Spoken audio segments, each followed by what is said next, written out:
Okay, thank you guys for all of you that are in YouTube land. Here, I'm going to share my screen so I can introduce everyone. Share. There we go. Maybe. Okay, I don't want that. Okay, here we go. So I wanted to welcome everyone, welcome you for taking time to learn from the College Board. We are excited to have Joel Gulko here. Here he is the Senior Director of the College Board, and he's going to be talking all things College Board today.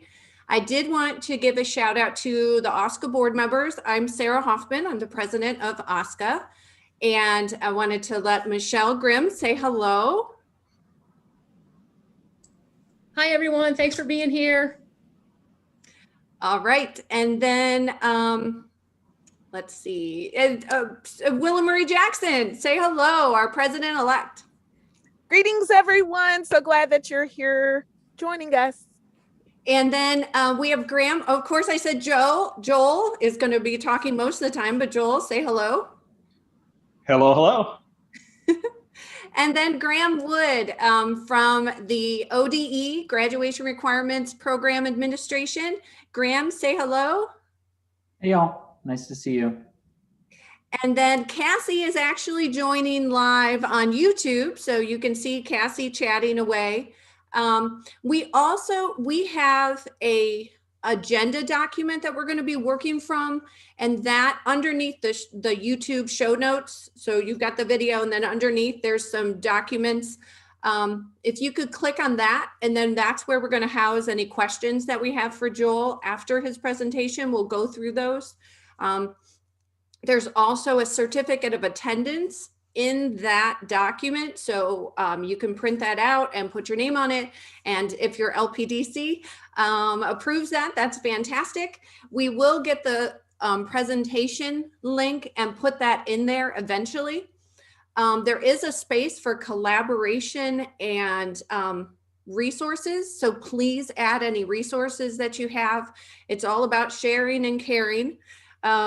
So it is a Google document, so there may be multiple people in there. So just kind of don't write on top of each other. So that is one weird thing with Google Docs and sharing Google things. So I am going to stop sharing, and I am going to turn it over to Joel, and he is going to talk about all the wonderful things that are going on with the College Board.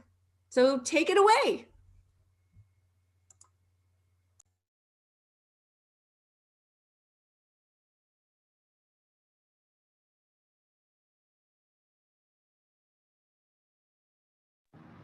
All right, can you hear me now? Yes, we can hear you now. All right, I'm going to stop sharing for a second because I had a little technical glitch, of course, right? That's what this year is all about. I want to get a t-shirt that says, can you see my screen or can you hear me? Let me see if this works. All right, Sarah, can you see the first slide? I can see, yes, that looks wonderful. Okay, sorry everybody. I didn't unmute myself at first, and once I went into display mode, it took off the mute. So, Sarah, you mentioned that people, if they have questions, they can toss it in the Google Doc that you posted, correct? Yes. Okay. So we're going to keep an eye on that document. So we're going to go, so good afternoon, everybody. I have a lot to present on. If you have questions related to anything, go ahead and put it in the Google Doc. If we don't have time, or if it's a question where I need to look up an answer, I promise I'll get back to you. So if for some reason you posted a question today and I don't get to it for either one time or either two, I need to look something up. There's a lot of information coming from the College Board to all of you pretty regularly, and I'm keeping up with it just like all of you. All right, so one of the things that I do want to highlight for all of you is that depending on your favorite social media mode, that we are on everything. Facebook, Instagram. People don't know this, but we actually have 2 YouTube channels. We have an entire channel for advanced placement, and there are short little videos on how kids can join an AP classroom section and all sorts of things to promote AP. And then we have another just College Board YouTube channel, which is everything else related to College Board. We are on LinkedIn, and we have a variety of Twitter handles. So some things that I do recommend for those of you that do play in the land of Twitter. If you're connected to advanced placement at all, I would definitely follow AP_Trevor. Trevor Packer is actually the senior vice president over AP. And the thing about Trevor is that sometimes he tweets things out about AP that even I don't know about yet. So when you're in charge of the program, you get to share whatever you want on your own calendar. The other thing that I also follow is AP for Students. So I like following Twitter, AP for Students, but also Instagram for College Board, because there's all of our programs are on our Instagram account. So just a variety of ways to stay connected and more up to date. So we have a landing page. We have a special page for school counselors. If you've never been there, I'm going to show you the link in a moment. But also, I believe, Sarah, you posted in the chat, there is a page of just a bunch of links that will get you to a variety of places and a lot of resources that I will reference this afternoon. But we have a whole counselor page. We have an entire counselor engagement group. They are former school counselors, not necessarily retired, but those we've snatched up a few counselors from across the country, and they work for the College Board, and they create materials that are focused for school counselors. One of the things that I do want to highlight when you are in the counselor page, one of the things that we released this year is that one where the red arrow is, the College Advising Essentials Volume 4. So in here, it's a PDF document. In that Google document that Sarah posted, there's a direct link to it.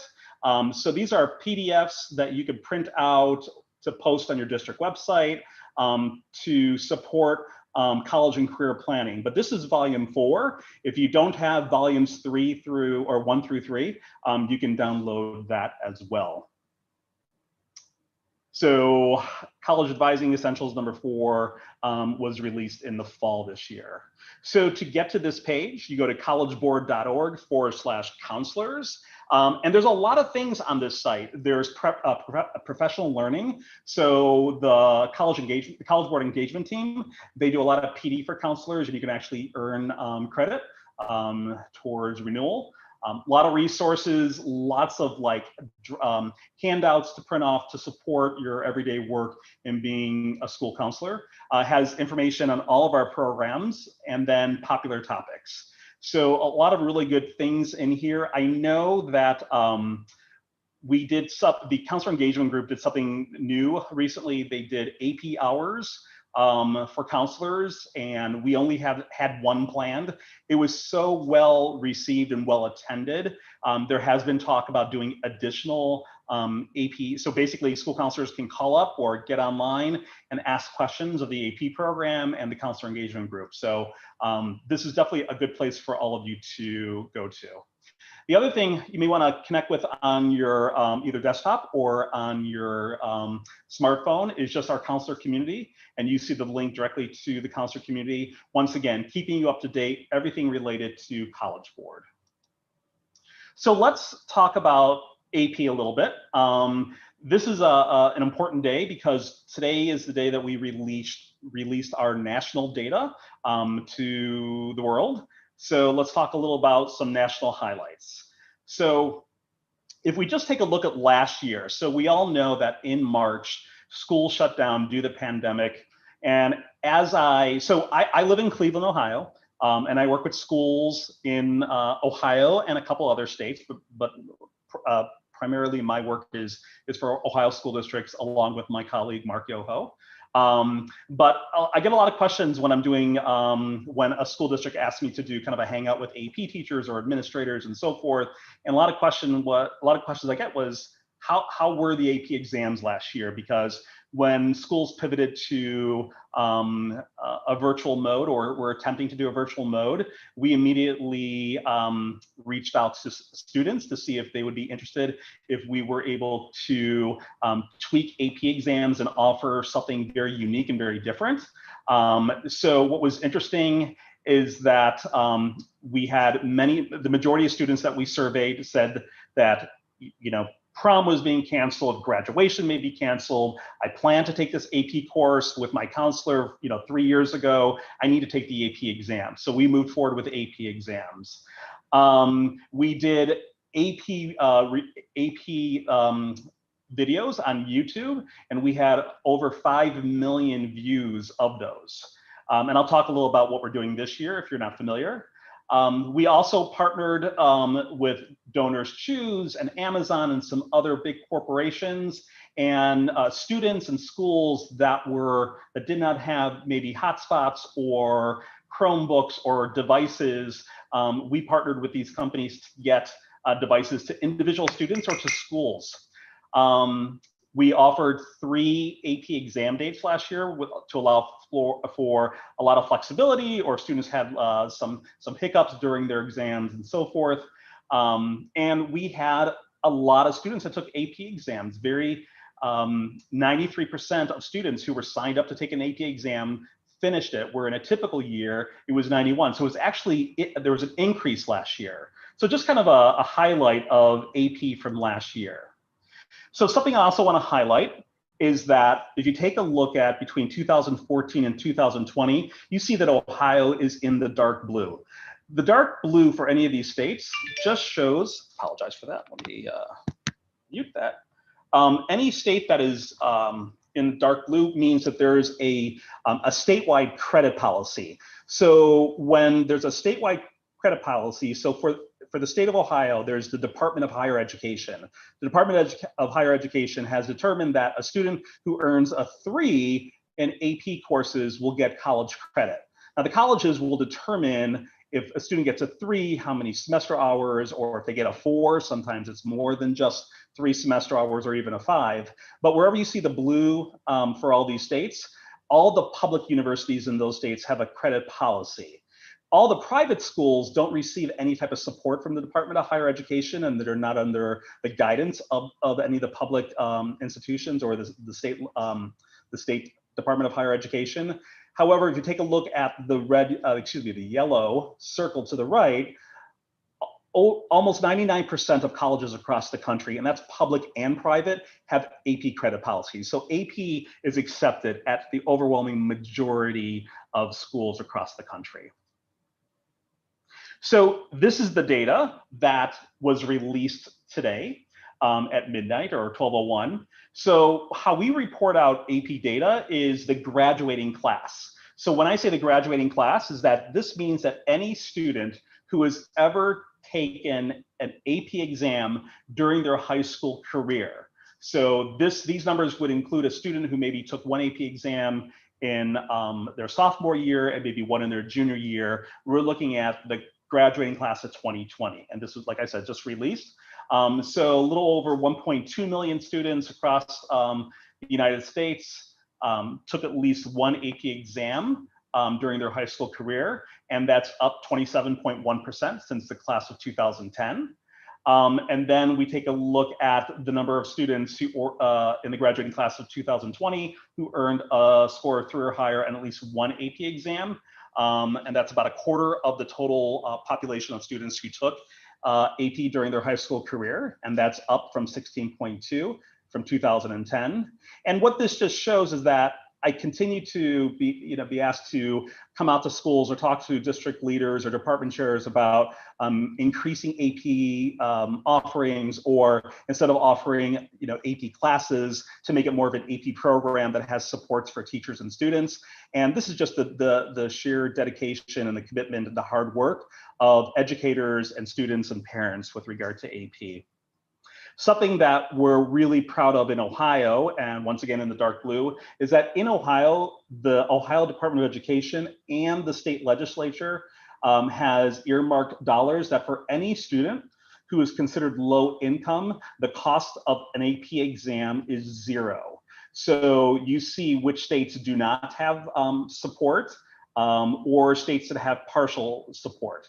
So we're very proud of Ohio. As an Ohioan myself, just a few years ago, there was called a gap amount. So between the College Board fee waiver for a low-income student and what the state provided, there was still a gap amount, anywhere from $5 and it went upwards of $25. We're now down to 0. So We are really encouraged by the dedication and the commitment by those two large groups that support AP in the state of Ohio. So let's take a look at some Ohio AP highlights. So the takeaway from this slide is that these are the top 10 exams from the graduating class of 2020. So as you look through these top 10 subject areas, the question is, are you offering any of these courses or the majority of these courses? So my last district that I worked in was Cleveland Heights University Heights before coming to the College Board. I'm going to say without hesitation that all of these courses were offered at Heights High and in the districts that I supported before that as well. What you see on the right side is just some data that we usually provide to the Ohio Department of Education, but we look at the score distribution of 1s, 2s, 3s, 4s, and 5, and we just highlight those for each of those and also highlight the top 10 courses. Some interesting information, AP Computer Science Principles, CSP is a rather new course. It was the largest launch of a brand new AP course. And research is showing that students who take AP Computer Science Principles are more likely to declare STEM or computer science majors in college. So the schools that I work with are constantly adding computer science principles. And we also notice that this trend is true for students of color and for women and first generation students. So here's some background to Ohio and how Ohio participates in the full experience of advanced placement. So Ohio has 798 AP readers. These are individuals who grade or score AP exams. So that represents 3.2% of all AP readers. 511 are AP high school teachers, and 287 of those readers are college and university faculty members. We are looking for more readers because what happens each year is that people retire or they hang on for a little bit after retirement and then they move on. So we're always looking for AP readers as well. We also have 20 individuals in Ohio that work for the College Board. They are typically AP teachers or college faculty, and they do professional development. So maybe if one of your teachers attends a summer institute, they're likely to see a professional development consultant, and that person may be from Ohio because those 20 travel all over the country to do PD. They're not just for Ohio teachers.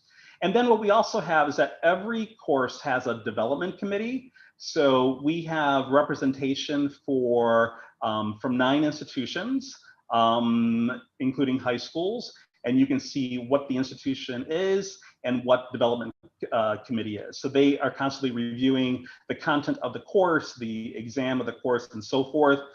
What I never knew until I came to the College Board is that a lot of what happens with regard to AP is really supported and directed by higher education and AP teachers. All right, so BigFuture Days. So in the land of the current state of affairs in the land of education is virtual learning or hybrid. And I know all of you either got your first vaccine or getting your second vaccine, and we're hopefully getting everyone back into school, at least in a hybrid, if not everyday learning, hopefully. But what the College Board is doing this year is something called BigFuture Days. The term Big Future is really from our college and career planning site, which is just bigfuture.com. So to get to here, and this will be also in what Sarah shared, is cb.org/BigFutureDays. And a student can register to participate in one of a variety of virtual college fairs. So I don't know who's on this presentation right now, but I have actually touched base with probably about 50 to 60 school districts in the state. And I shared information about Big Future. You're going to get Big Future Days. However, we just updated the dates. We pushed them all out. And the reason for that is that we were getting ready to do the West Coast, and we had such a large amount of students and parents who registered for Big Future Days that we decided to push it out. So making sure that our platforms can handle literally the tens of thousands of students and parents who were signing up for Big Future Days. So these are all updated dates. If you are a district that I reached out to directly, I will probably update and send you out some additional materials. But Big Future Days are all 4 hours. The one for the Midwest is April 18th. And that's from 4 to 8 p.m. Any of your students and parents can join any of the others, but what you'll see in the Midwest are primarily Midwest institutions of higher learning. So I believe there's 16 colleges and universities from Ohio that are participating in April 18th, but they may also be participating in some of the other Big Future Days. It's 4 hours. Students and or parents need to register ahead of time, but a student or parent does not need to attend the entire event for 4 hours. They can drop in during any of that time. We do have a video. I'm not going to play the video right now, but there's a variety of reasons why we would encourage individuals to participate in Big Future Days. I'm not going to read every one of these bullet points. And actually, I better. There we go. Phew. Sometimes it has a mind of its own. All right, so I just want to highlight here what students and parents can expect during the Big Future Days. So any of the Big Future Days, there's a variety of things. I'm going to start off actually with the middle one on the left there, the moderated sessions and panels. So there will be live sessions where students and parents can listen into a variety of presentations. So if you think about going to traditional college fairs, you have the big fair where all the colleges are set up. You can speak to an admissions officer and then there's always presentations. I'm usually up in one of those rooms on the second floor, doing a 25-minute presentation on, things related to the College Board. So those things will happen, but also you can see other topics in there as well. The top line, there's interactive experiences, so things like building a college list for your juniors, search for scholarships through our College Board site, and the ability for students to actually ask a college advisor. And then there are things where students just kind of do things on their own. They can visit all the virtual college booths that will be manned by individuals representing those colleges, and other activities that students can do during the Big Future Days. So once again, we pushed everything back because we had an overwhelming interest for these. So the numbers exceeded what we were planning initially. So we just want to make sure that we have the capabilities so we don't experience any technical errors. So for some of you, you may not be aware of this, but we have something called the College Board Opportunity Scholarships. I believe I put a link to this in what Sarah shared with all of you, but we call this CBOS. Everything at the College Board is an acronym, but the College Board Opportunity Scholarships. And we updated a couple things this year. So I want to highlight what the College Board Opportunity Scholarships are. So this is a scholarship program that students, all they need to do is they need to go into our College Board Opportunity Scholarship site, and they just click on a button that they want to join this program. And what they'll need is they'll need their College Board username and password. So if you have any students who received SAT or PSAT scores, or they're in AP and they're accessing AP Classroom, they will just use their credentials to sign in to join this scholarship opportunity. And then what you'll see here is that all of these scholarships don't require any type of letters of recommendation or essay. We are rewarding students for the tasks that you as a school counselor would expect students to do as they are progressing from year to year until they move on after graduation. So we committed $25 million over the last for 5 years, starting with last year's graduating class. And what we see on the first one here is that we asked juniors around December to build their college lists. So what we will do is that each year we are giving away $1,800 $500 scholarships. So all students need to do is go on the CBOS site and just make their college list. Now, granted, if you're using another platform to maintain this information, students would just have to go into the College Board Opportunity Scholarship page and indicate their colleges as well. Practice for the SAT through official SAT practice through Khan Academy. Students are doing this. We are awarding 2,200 scholarships each year in the amount of $500. The new one this year is the third one to the top right, is Explore Scholarships. So when students are actually in the College Board site, there's a way to search for scholarships, and we are awarding 800 scholarships each year in the amount of $500. When we look at the bottom row, we see that we are asking seniors at the beginning of the year to strengthen their college list, so they go back into that initial list that they made as juniors, and we are awarding 400 scholarships in the amount of $500. And then we are also asking students, this is always a big challenge with all schools, to have parents and students complete the FAFSA.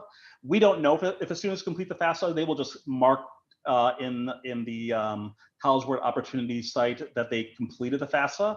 And then we are awarding 1,700 $500 scholarships. And the last thing that we ask students to do is to apply for college. And we are awarding 300 $500 scholarships.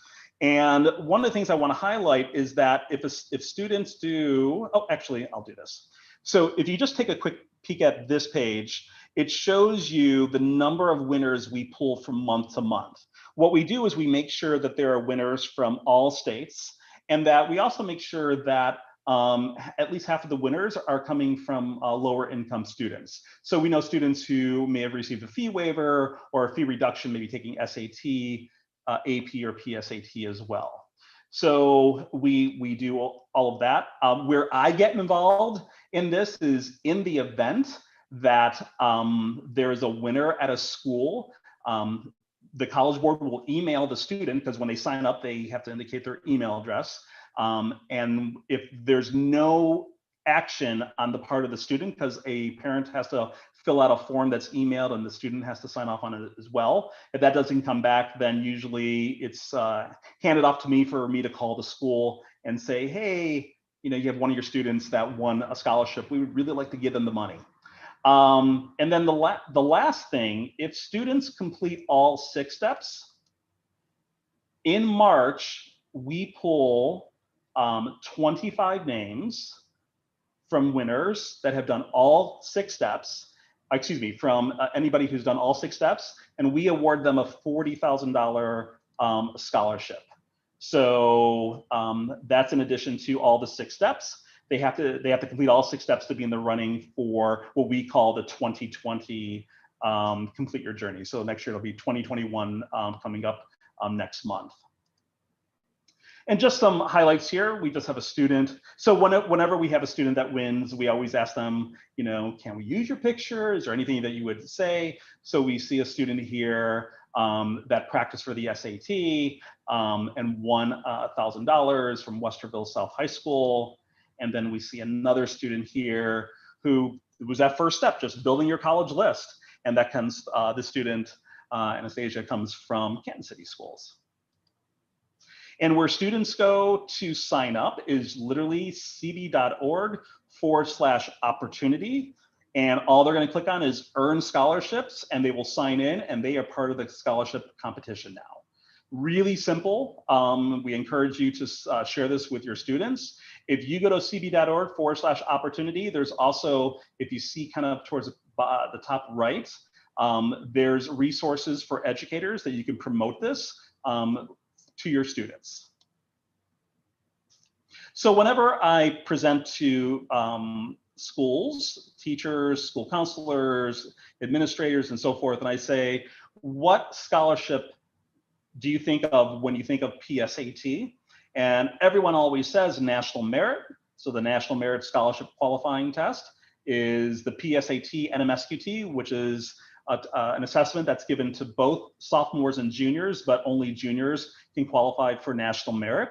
But what a lot of folks don't realize is that when we redesign our SAT suite of assessments, which includes the PSAT as well, we partnered with a variety of organizations, and there's a lot of money connected to students who take the PSAT. So National Merit, I believe, is around $70 million that they award through the PSAT. But when you look at these other organizations, there's over $300 million available to students who take the PSAT. So for more information, you just go to psat.org/scholarships. Now, some of these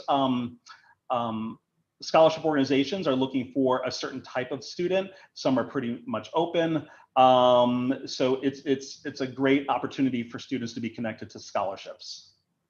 Something else that we brought back this year are some of our recognition programs. So if any student would qualify for recognition, the school would be notified. And so these are not scholarships, but we would definitely recommend to students that they indicate that they were recognized through any of these organizations as a result of their PST test taking. Student search. So in a typical year, when students take a college entrance test or the PSAT or even AP, there's this infamous question that at least the College Board asks, and we ask students that, do you give the College Board permission to share your name and just basic contact information with colleges and scholarship organizations. And for some of you who are school counselors, you know that this is when the mail starts. Because of the pandemic this year, many students have not been able to connect to what we call student search.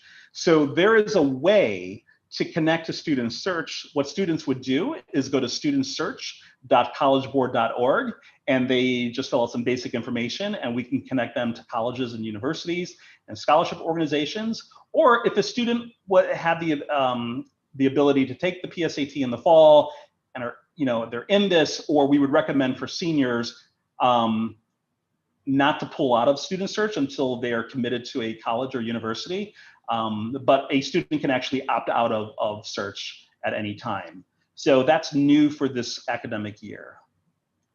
Some things related to financial aid. We have a new app. It's more of an ad bot. So it's the Wyatt. And with Wyatt, what individuals can do is download this resource to their smart device. And it gives information and uses artificial intelligence to determine what the question is being asked, and kind of takes sometimes the cloudiness out of, or the mystery out of completing the FAFSA, because I know a lot of you support your parents and your students.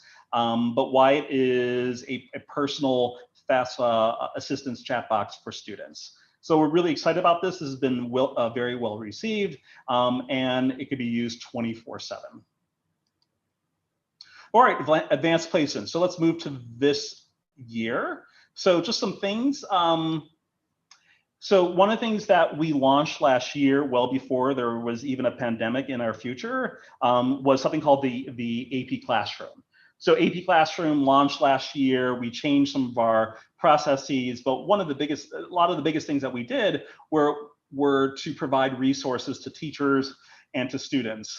As we moved into the pandemic back in March, I did a lot of hangouts with schools that just wanted me to sit with their AP teachers virtually to kind of go over this if their AP teachers weren't using these resources. But the purpose of these resources were really meant, as we moved into this school year, is that regardless of how school started or continues to progress through this year, AP students shouldn't miss a beat. So whether they are going to school every day, or your students are currently virtual, or you have students that their parents have decided that they are going to stay in a virtual mode for the time being as you're bringing back students, or if there's a hybrid mode, there's no chance for students to be off base or off track if the teacher is using these resources. So the teacher still has a big piece in this. So let me just highlight some things for all of you. For students to get access, they just sign into myap.collegeboard.org using their College Board username and password. One of the things that we have this year is that last year we did videos on YouTube, but we recognize, or the feedback that we got from schools is that not every school wanted to unlock YouTube because there's maybe other content that would be inappropriate for a student to look at least on a district supported device. So all what we call them this year are AP daily videos. And there's and what we also did is that instead of having 35 or 40-minute videos, every topic that is taught in an AP course has anywhere from 1 to 3 videos. And the videos are much shorter. They could be anywhere from 90 seconds to just a few minutes. So there may be a particular topic that has 3 videos, or it actually goes up into 8 minutes in length, as I'm seeing there. But one thing that I do want to highlight here is that some of you have students who are self-studying. A teacher does not need to release the videos. Videos are available to students that are in a traditional AP course and they're connected to a teacher, or if you have a self-study student, or if you have a student who is taking AP through an online provider, when the student logs into their AP classroom, they have access to all the videos. And Unit 8 videos were just released. So typically AP courses have anywhere from 6 to 8 or 9 units. So we're pretty much towards the end of all the videos. These have been recorded by AP teachers from across the country since the school year began. Other things, now the questions are a little bit different. Only a teacher can release questions to students, but there are practice questions. And then we, for every topic and skill that's taught in an AP course, students respond to the questions. And then for teachers get their responses and determine where are maybe some common misunderstandings or where kids are really doing well. So there's some formative assessments within the AP classroom. There's something called a personal progress check. So at the end of every unit, there is a longer, I'll use the word assessment. It's not really meant to be used for a grade, but where a student is assessed on the entire unit, and then the student can see which areas of that unit the student may need some additional work on or support. And then the teacher can also see how well the students are performing as well. The student gets a dashboard, the teacher gets a dashboard, and so forth. We can't mandate teachers to use the AP classroom, but I do know in presenting to teachers throughout this year or even last year, even some AP teachers that were a little hesitant because, I was a classroom teacher too, asking me to do something new. Change is difficult, or we just kind of do our own thing. But there were a lot of AP teachers who told me that they wish they had these types of resources for their other classes as well. So what you see here is that students get feedback on the formative questions and also the personal progress checks, and shows them what areas they have strengths and weaknesses in, so they can go back and review those areas.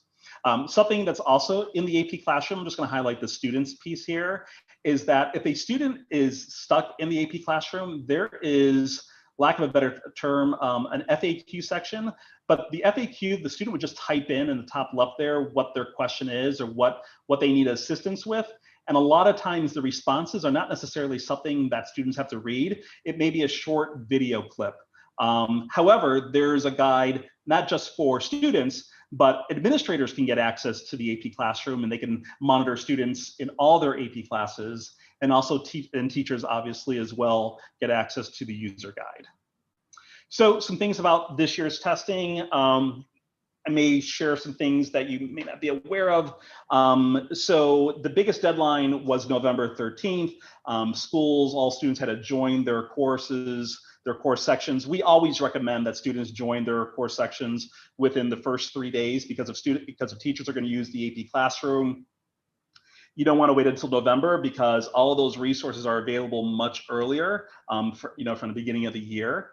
What we call late registration. So students can still order exams, but the ultimate final deadline is March 12th, and that's coming up very soon.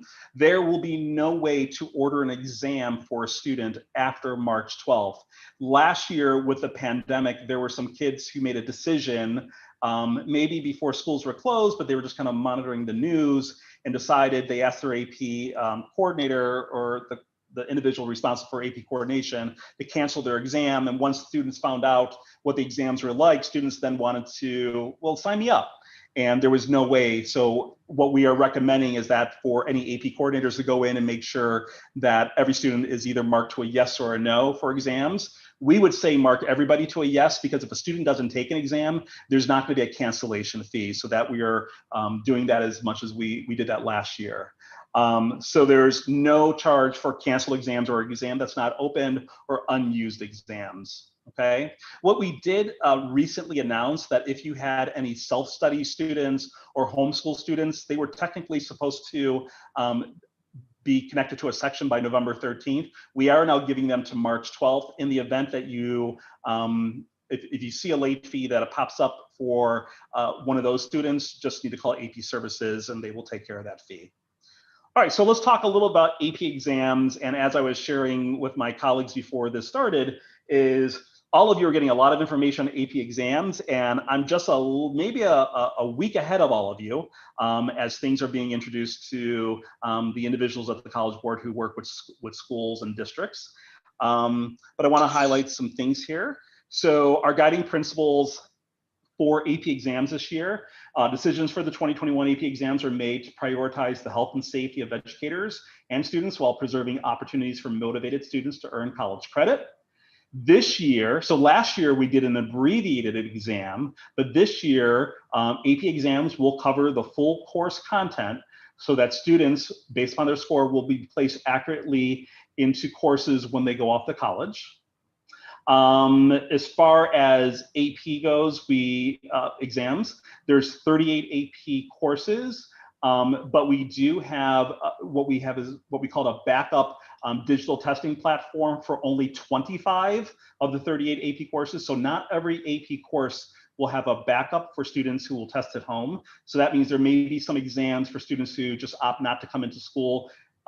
They won't get access to unless they come into a site to take the exams. There will be 3 testing windows, which I'll talk a little bit about later. Like I said, there are digital exams for 25 of the AP courses, and you don't have to pick one window. You can, what you need to do is, February, there's really nothing to do this month other than kind of take in all this information, but AP coordinators should have conversations with their school administrators regarding what would be the plan for schools with regard to which windows to take AP exams. Cancellation fees are waived for any students just to provide flexibility. And then one thing that we recently released, we did live review sessions last year that were extremely well received. These will be done at the end of April going into AP exams. So more information will be coming out regarding that. So there are 3 testing windows. So you have your first testing window, which is pretty much the first couple of weeks. You see that May 13th is not a test day. There's a holiday Eid on that day. So the exams that would typically fall on the 13th come on the 17th. And those exams are primarily paper pencil. And then when we move to administration 2, that could be anywhere between paper pencil or digital. And for every subject, you have to take a look at each subject and what it's offered. And then there is administration 3. And what we have kind of messaged out there, I believe there will be a makeup window for administration 3, and that information will be coming later. So you need to work within these 3 windows. So there's no right or wrong as school districts have been reaching out to me and just kind of running their plans by me. We would encourage schools to test in person with paper and pencil if they can. Schools that can safely administer these exams, or even digital exams in school buildings that are proctored. We do recommend that. There's a lot less chance for interruptions. But we do have the ability for digital exams to be done either in school or at home. And there's some nuances in the exam. So if you're, for example, you have an AP European history teacher, the paper pencil exam and the digital exam there's some slight differences to the digital exam. And one of the links that Sarah posted has a complete 6-page document which talks what's different between paper pencil and the digital exams. So when you take a look at the exams here during the first administration window, the majority are paper pencil, and then we move to administration 2, and we see that we have 17 paper pencil and 17 digital, and the digital can be done in school or at home. Administration 3, only 9 exams are available in paper pencil, 25 will be in digital, and once again, anything digital will be can be done at home or in school as well. Moving on, this is a busy slide. I used to not like this slide, and now this is my go-to slide. So you can see the options here. So you can look for specific subjects, and this will be in the presentation that I'll provide to Sarah and team. And this is also everything that I have here is on the College Board site. But at least you can get this direct one. I actually just printed out this one page as my quick reference when someone asks me a question. But there are some courses even in the first window that are going to be computer-based. I believe Chinese and Japanese and so forth. But then when you look at administration 2 and administration 3, you can see that some are paper and pencil, or some are computer-based, or some are digital. So anything that is digital can be done in school or at home. So you can mix and match. There's no right way or wrong way. One of the things that has been commented to me, or that AP coordinators and principals and even some curriculum directors have reached out to me, is that let's say that the school has decided that they're going to do paper pencil in the first window, but you have your AP stats teacher that just wants a couple extra weeks because she would like, or he would like, a little more time until test time. So that's fine. You can make that decision to move that particular teacher's students to a later window, and there's no penalty for that. But there are deadlines. The AP Coordinator Manual Part 2 came out on February 10th. All of the manuals are online. You can download those. But you can just kind of see here, there's Administration 1, Administration 2. Like I said, a couple districts that I've talked to recently has made a plan for, like I said, either using all of window 1 or all of window 2, but maybe moving to window 2 or 3 for teachers that just want a little more time up until test time. And then window 3, once again, most of the subjects in window 3 are full-length digital exams. They could be administered in school or at home due to the pandemic. So once again, you may have students that are just not going to come in. You know, the flexibility here is that more time until the actual test. Granted, school may be over for staff, but AP teachers are a very dedicated mix of teachers, at least my experience. So they may come to the defense of going to a later date. But you can use these to be as flexible as you can with assessing students with AP exams. The digital portfolios for AP Art and Design, Computer Science Principles, and then the capstone courses, AP Seminar and AP Research, those submission deadlines are May 20th up until 11:59 Eastern Standard Time. So once again, as I said, you don't have to pick one. It's a mix and match. One of the things that I've been hearing from school districts is that they kind of come up with their umbrella plan and then they present it to the teachers, and then the teachers make comments or you know, maybe want to go a little around what the school may be planning. So once again, if a student does not use a test, doesn't take the test, there's not going to be a charge for an unused fee. Remember, and I'll talk about the February list of things you need to do. AP exam orders are due by March 12th. There are some things you can do afterwards, like moving a kid from BC to AB or AB to BC, that's calculus. There are some things you can do afterwards, but the actual ordering of exams, the system will lock down as of March 30th at midnight. So there's no way to order anything else. And scores will come back pretty much in the regular time period, with the exception of those students that start testing in the third window and possibly beyond. Those scores may come back a little bit later than normal. There's a variety of scenarios in the presentations that I have. I'm just going to go through one scenario here.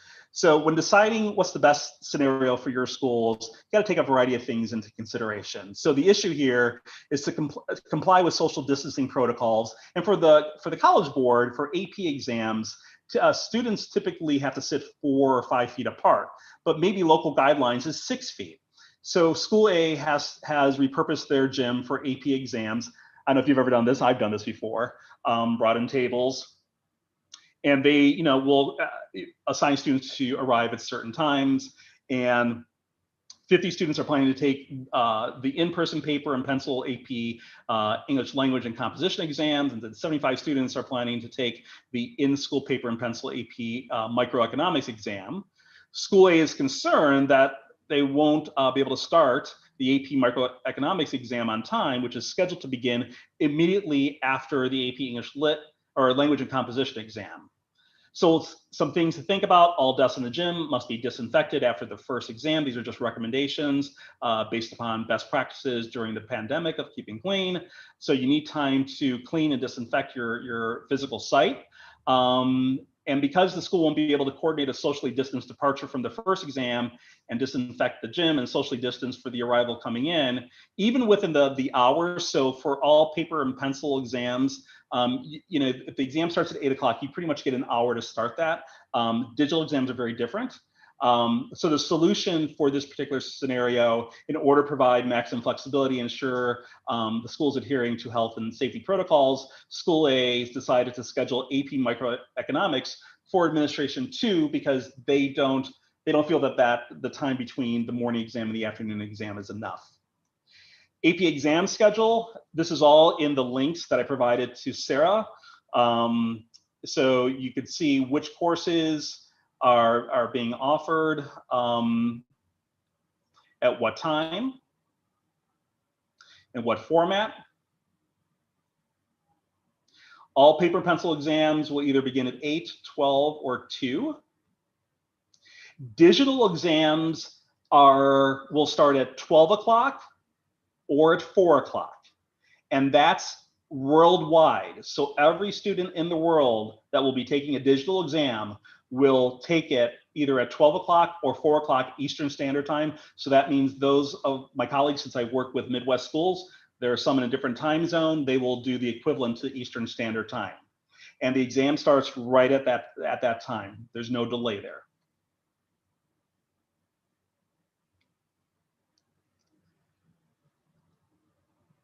So once again, one of the things you'll need to do is take a look at, there are some courses or exams that are offered at the same time. If there's any conflicts, move those kids to a late window. If you're concerned about morning and afternoon, move one of those to possibly the second window, and so forth. And now you're seeing here digital exams versus paper pencil exams and so forth. And then Administration 3, where the majority exams are digital, we still have some paper pencil. And we already talked about this, but this will be in the presentation to be shared. The portfolio submission deadline is May 20th, which is a Thursday at 11:59 Eastern Standard Time. So digital exams, there's much more information that will be coming out in early March, I believe March 2nd. But what will need to be done is that in April, students and educators will be able to access the exam app, which will need to be downloaded on a device, or if your devices are school owned and supported, then your IT folks will be providing much more information in the digital testing guide that will come out in early March.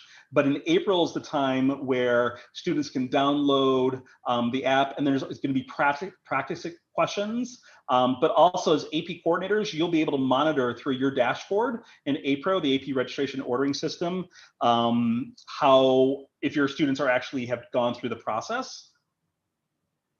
So just some things here, all the technical requirements will come out. Any student who has received accommodation requests, and Sarah, I'm looking at time, so I'm going to be going right up against the wall here. A student who has been approved will automatically have their accommodations will be in their digital exam. We are providing lots of resources, so the one document, and then you'll get this presentation as well. I would share with your teachers the exam format, number 4, because that will go into very specific around each course, and then what the paper pencil looks like, and also the digital, and maybe some courses that do not have a digital option, and what is available for those students. Like I said, the AP Coordinator Manual Part 2 came out on February 10th. We have these mini workshops. I watched one earlier. Actually, they're coming up. Some are full. If any are full, they'll be recorded. You can watch them on demand. We do have a podcast called Coordinated. There we go. That we, if you're on Spotify or on Apple, to download those and listen to those. Some things that will need to be done in February. It is really important that your students go back into their College Board account and look at their email address and just make sure all their information is correct.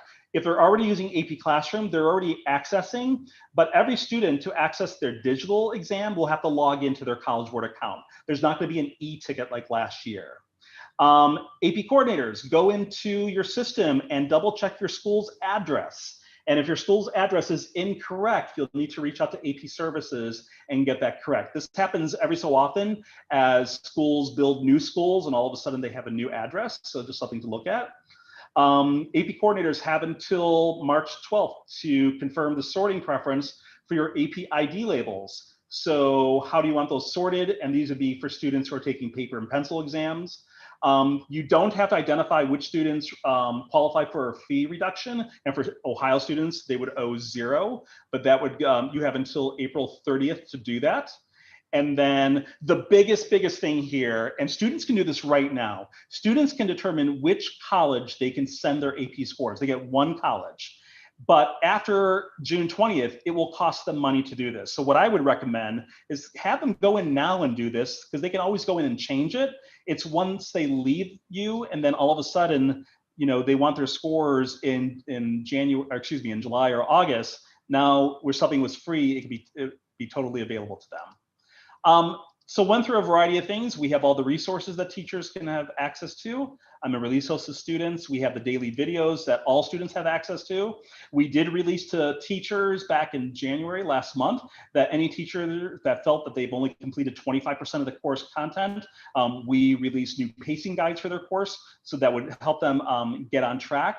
So they would be feeling successful with their students. And then those live review sessions will be from April 19th through April 29th.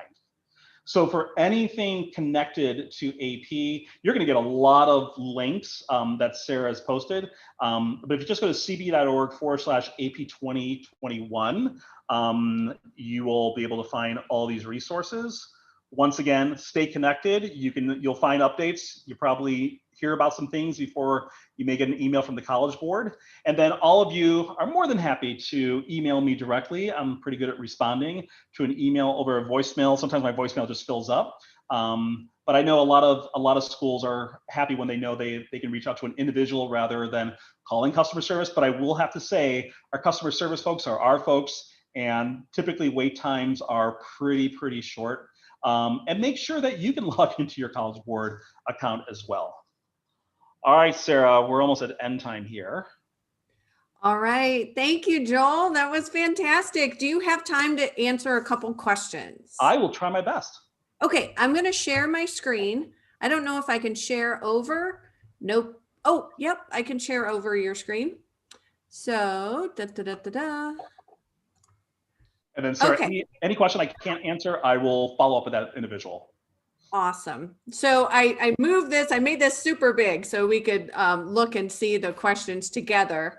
Can you see that, Joel? Yep. So will there be any help for students with limited internet access who will be taking digital exams at home? So any digital exams need internet. The platform that we're using this year, very different from last year, will be able to deal with kind of spotty internet, but they will need internet. So it's up for the students, like it's the students' responsibility to make sure that. So part of will be in the digital manual that will be coming out next month. We'll discuss maybe students that have poor internet connections or what can be done for a student who does not have access to internet. Because that's coming out in. So the official date is supposed to be March 2nd, but I hate when I give a date because you know what happens. March 2nd comes, and then all of a sudden I'll get an email saying, we're going to push this out on March 4th. And then all of you are going to email me because now you have my email address, and I'll be like, I'm going to shake my head. Yes, I agree with you. So. Gotcha. Okay.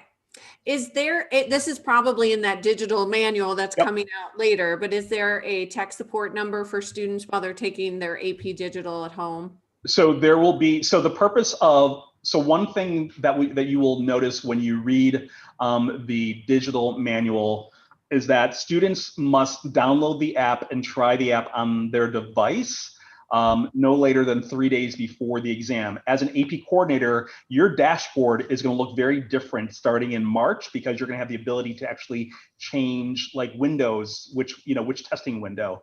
You're going to be able to monitor if your students have successfully downloaded the app or the school has done this. There will be support Rumor has it that we may be doing a tech presentation, but that was just a discussion item that was on a different webinar that I was on. But there will be supports and a lot of guidance regarding tech. Okay, cool. All right, moving on. Oh, I got to make my screen bigger. Sorry. So BigFuture Days looks very cool. Is there a deadline for students to sign up for that bad boy? I have, you know something, I have not seen a deadline other than probably the day before, because you'll probably get access to a link. So I didn't notice anything. You may notice that when you go to cb.org/BigFuture Days, but I didn't see a deadline per se. Okay, and this is a question. I was talking to a teacher about this yesterday whose son is taking the ACT. And I was telling her that the SAT now with the changes, the SAT is so much like the ACT now. But for that scholarship, you know how there are different things that you have to do. Instead of the SAT practice, can the ACT practice count for that? No, so Okay. the SAT practice, SATpractice.org is what students would have to practice on. Okay. We are not connected to ACT. Okay. And is that true that they are somewhat more, there's a little bit similar now? Well, I hate to say that they're similar. The College Sorry. Board redesigned their assessments about 8 years ago based upon feedback from educators, including we had educators from Ohio that sat in many committees. The SAT and the PSAT are aligned to the Ohio state standards. Typically schools that have moved to SAT, including those schools that are moving to SAT this year and next year, have found a stronger alignment in daily instruction with PSAT and SAT. Okay. I see that there's a question, will there be a January 2022 PSAT option? So that was something we had to work with National Merit to get another option. You know, we're hoping that next year is normal, if we remember what normal is. So I am not aware of a January option, at least not at this time. That would be Okay, so not at this time. Not at this time. We should plan for going back to normal. And then the answer to this one I should have put is basically no. Sorry. I hate writing no, but it's just like, well, that's the answer. Okay. And then I think this is the last one. How will AP invoices be modified to adjust for the no fee cancellation this year? Yeah, so it is my understanding, and I think I saw this in this the AP coordinator manual number 2, is once all testing is done, there will be an invoice within APRO that will update it. So in other words, if you had a student that signed up to take a test and didn't take the test, the invoice will automatically reflect only exams that were opened and taken. Okay. So there will be an updated invoice. Cool. Yeah, and that's usually in APRO. I don't think there's a change to that. All right. Well, very good. So anything else? Willa Marie, you got any questions in the chat there? I wasn't really watching the chat. No, all the questions went to the document unless I could answer them just about access to the presentation. So we're good. Nice. All right. Well, thank you, Joel, so much. And thanks for everyone who is watching or might be watching in the future. We really appreciate it, and make sure that you become a member of the Ohio School Counseling Association. That's always good to put a little plug in there. But thank you so much, Joel. Appreciate it. All right. Enjoy and have a great night, everyone.